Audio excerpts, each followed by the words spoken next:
آگے بڑھتے ہیں اور اب آپ کو بتاتے ہیں کہ country head United Nations Women Pakistan Louise Nylin نے کہا ہے کہ جنسی تشدد کی روک تھام کے لیے نیشنل ایکشن پلان پر کام کرنا بہت ضروری ہے۔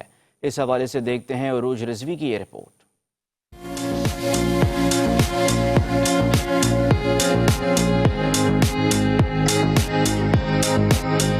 اقوام متحدہ خواتین کی تنظیم کے تحت خواتین کے خلاف تشدد کو روکنے کے لیے 16 روز سرگرمیوں کا آغاز جامع کراچی سے ہوا۔ خواتین پر صنفی بنیادوں پر ڈھائے جانے والے مظالم سے متعلق آگاہی دی گئی۔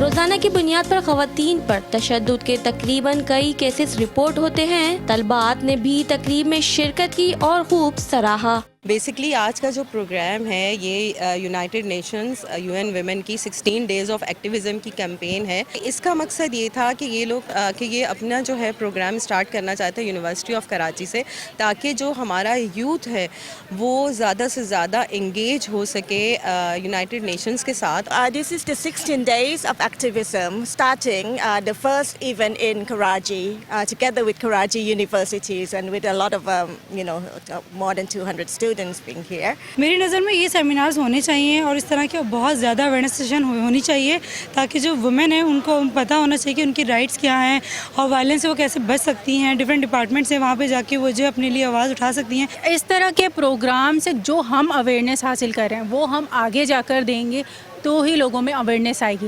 جب ہم ایسے پروگرام اٹینڈ کر کے اپنے تک رکھیں گے، آگے نہیں پہنچائیں گے، تو یہ اویئرنیس کبھی آگے نہیں جائے گی۔ اقوام متحدہ خواتین کی تنظیم کے صنفی بنیادوں پر تشدد کو روکنے کے لیے سرگرمیاں 10 دسمبر تک جاری رہیں گی۔ کیمرہ مین رخسار بیگ کے ساتھ عروج رضوی، 5 نیوز کراچی۔